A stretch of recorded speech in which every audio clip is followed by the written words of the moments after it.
Greetings. My name is Elaine Duncan, and I'm delighted with your interest in the Tao of Trauma course coming up this fall. I'm here to give you a little thumbnail, a little overview, and maybe tweak your curiosity. I hope so. So the Tao of Trauma is a year-long course. It meets in 5 two-day sessions over the course of the year. It starts this fall. It follows the 5 elements and the 5 seasons defined by Taoist ancestors thousands of years ago. And the curious thing is that it integrates, it overlays the 5 steps of the self-protection response defined by modern neurobiology with the movement of those 5 elements in those 5 seasons. It also shines the light of Chinese medicine on polyvagal theory. And I can just about promise you that diagnosis and treatment approaches will emerge before your eyes and in your hands. So the foundational principles of the class are that 2-legged human beings and 4-legged animals go through the same 5 steps in their response to danger. And that if we successfully complete all those 5 steps, trauma will not leave the same imprint on us. It's only when a step becomes thwarted or remains incomplete that symptoms arise. And here's the curious thing. Where that step got thwarted within those 5 steps, within those 5 elements, will dictate to some extent, to some large extent, where symptoms remain, where we can look to find the issues in the tissues. So the body tissues, the functional capacities, the psychological constructs, spiritual longings, all align with the wisdom of Chinese medicine in the interface with modern neurobiology. So here's the 5 steps of self-protection defined through this lens of the 5 elements. So we start with awakening arousal in the fall. We move to signal threat. These are the steps of self-protection. If the threat is deemed to be serious enough, we will mobilize a response, fight or flight. Once that response is successful, the heart will restore coherence by restoring a normal, regulated, smooth heartbeat. But no matter how well we navigate all these 5 steps, there will remain some gristle for us to digest, some lessons for us to harvest. So these are the 5 classes and the 5 elements and the 5 steps of self-protection.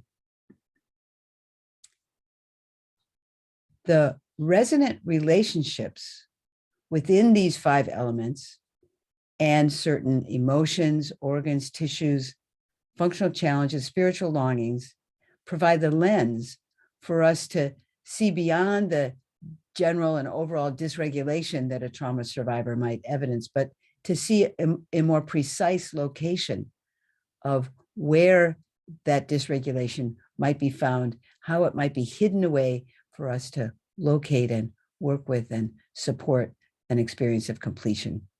So by integrating these correspondences with neurobiology, we can guide ourselves to more nuanced approaches to help unwind the imprint of trauma in the body and the mind, the emotions and the spirit of survivors. So our first class will be in the fall. It'll be in alignment with the metal element. The metal's job is to help us cultivate embodied awareness, somatic mindfulness, the felt sense. So we'll explore interoception and awareness, body awareness of threat. We'll look at instinctive responses like holding up a hand when a golf ball is coming to our head or a rock is coming our way. The experience of global life threat and whole body constriction that happens when the threat is global. And you will learn skills to help restore capacity for curiosity rather than conclusion in trauma survivors, to look for embodied, secure boundaries in the skin and regulation in the diaphragm system The respiratory diaphragm is the center, and there is a whole series of diaphragms through the body that can hold global high threat. So we'll learn how to restore them into a more flexible and fluid kind of experience. Then in the winter, we'll meet for the water element. The water's job is to signal threat. It signals whole body alarm. It particularly sends a message up to the heart in order to know that the kingdom needs to go into high arousal. It also helps us know safety. So we need to be able to distinguish discomfort from threat, safety from fear. All of those things in the water helps us do that. So we'll particularly explore polyvagal theory, the theory developed by Stephen Porges. We'll look at the impact of habituated fear, its impact on morbidity and mortality, particularly when that habituated fear comes in childhood, infancy. We'll look at ancestral trauma, epigenetics, the impact of inherited ancestral trauma and health disparities in marginalized communities. You'll learn skills to restore boundaries, just like a glass of water needs a glass in order for the water to not spill over everywhere. So too, our fear needs a boundary in order to not influence our life so completely. So we need to learn skills to restore boundaries, restore a sense of containment, capacity to distinguish discomfort from fear in the kidney adrenal system. This is the foundation of much of our social violence, is the inability to make that distinction in perpetrators. And regulation in the brain stem structures, the structures that communicate the fight and flight response. Then we'll meet in the spring to look at the wood element, responsible for our sympathetic nervous system and our capacity to mobilize a fight or flight. We want that mobilization to be commensurate with the level of threat, not too much, not too little, just right. So we'll spend our weekend exploring the impact of thwarted mobilization on chronic pain, on capacity for embodied awareness, and habituated anger and anxiety. And you will learn skills to restore the mobilization response, mobilization response commensurate with the level of threat, proprioception, kinesthetic sense, vestibular capacity in the sinews, how they influence our orientation response and our ability to know where we are in space and be able to respond with an appropriate level of strength. And we'll learn ways to restore benevolence as the true nature of the liver organ and the wood element. We'll meet in the summertime to explore the fire element. You see this little squirrel's hand on his little heart. We'll be exploring the heart of trauma. Because while the kidney signals the threat, the heart commands the response. So the relationship between the kidney and the heart is so very critical in understanding how to work with trauma survivors. So we'll look at social engagement as the foundation for resilience, foundation of the ventral vagus nerve and capacity to thwart sympathetic arousal. We'll look at cardiac coherence and whole body health and the physiology of connection, the critical physiology of connection. You will learn skills to restore the pericardium's capacity for connection, the infrastructure for connection in the triple burner. The pericardium and the triple burner are organs that are recognized in more profoundly in Chinese medicine than in Western medicine. And we'll learn the heart's gift of propriety and whole body regulation and how to harness it. In the late summer, we'll move on to the earth phase and the capacity to digest the gristle. The earth both digests the gristle and harvests the lessons. And in an ideal world, it harvests lessons that expand rather than contract our life experience. So we'll spend time in the late summer exploring the visceral brain, the body, mind, and spirit of the gut biome. We'll look at developmental trauma and its impact on lifelong health, and the relationship between interoception, body awareness, and the visceral brain. You will learn skills to restore peristalsis in the guts and vitality in the visceral brain, capacity to digest food and to digest experiences, and to restore vitality in the muscle tissue. And by the time we get through all these 5 steps, then we return to the metal, and we return to the metal with greater capacity, with more skills. We've embodied a successful survival. So we're able to provide clear and unencumbered information to another experience of danger or life threat or a risk. So the goal of our work is not simply to repair what happened in the past, it's to embody people and build capacity to manage life in the future.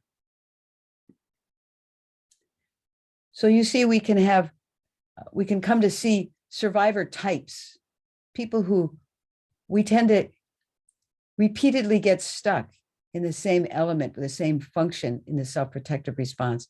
And it ends up deepening the imprint of the trauma response in particular tissues, in particular organs, particular emotional constructs, and so forth.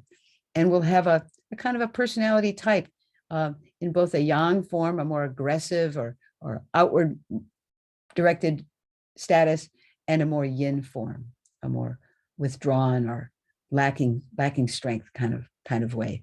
So we get to see more uniquely our how to work with a trauma survivor, because we're not just seeing general dysregulation, we're seeing particular dysregulation and particular manifestations. So we are taking the principles of Chinese medicine, we're taking them beyond needles and herbs and applying them in a framework that's accessible to a whole host of providers. This approach to life was used in ancient times in China to instruct architecture and city planning and museums and medicine and law and every dimension of life.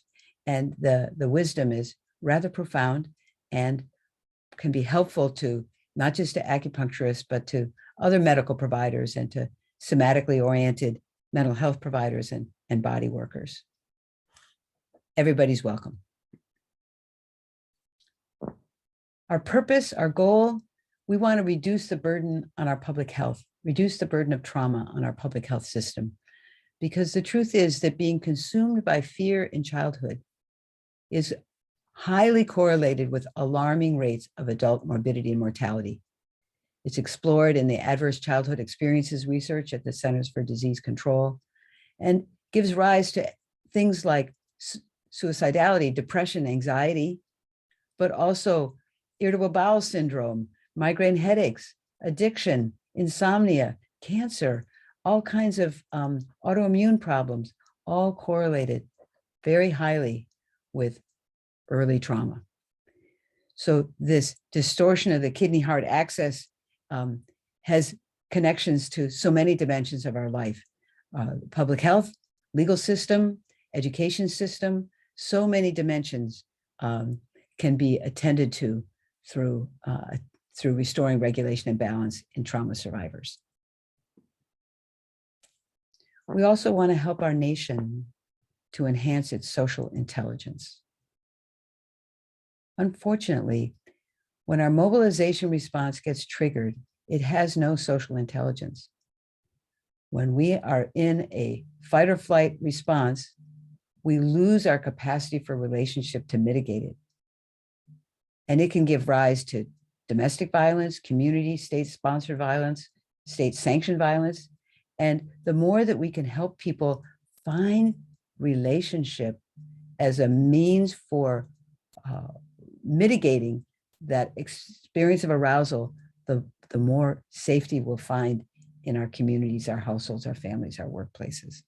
So we need to be able to cultivate capacity to distinguish between I'm unsafe and I'm uncomfortable, and allow for a moment of time between an impulsive action that can be just so profoundly regrettable.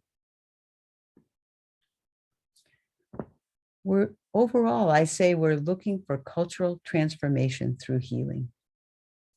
And so I give a 25% discount if you are a BIPOC, Black, Indigenous, person of color, lesbian, gay, bisexual, transgender, queer, 25% off.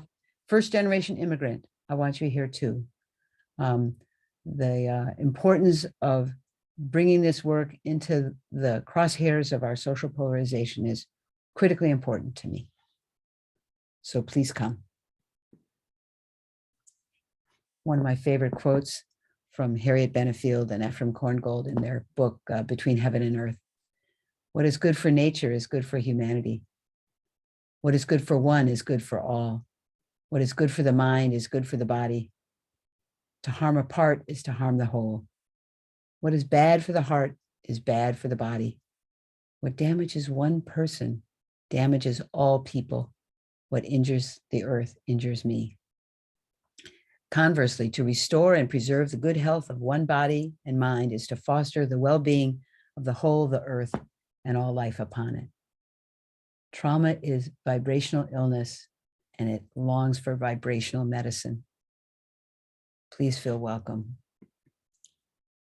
So when we look at the 5 steps of self-protection in the context of the capacity building that we're creating, the metal not only awakens arousal, it also cultivates embodied awareness and curiosity. The water provides the signal for safety and threat. It helps us distinguish discomfort from fear. The wood ensures mobilization that's commensurate with the level of threat. Sometimes we just need a fly swatter. And the fire communicates danger and equanimity. It restores coherence. It restores a sense of propriety. And the earth digests the gristle and harvests lessons that expand rather than contract. These are the capacities we need in order to live in community with each other. So here's a little summation.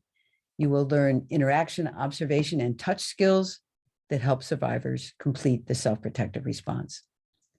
5 weekends, 5 elements, 5 steps of the self-protective response. 80 continuing ed credits from the NCCAOM and the California Acupuncture Board, pending from the Body Workers Board. 3 cohorts, one in Silver Spring, Maryland, one in Thousand Oaks, California, and a live stream recorded cohort on Zoom.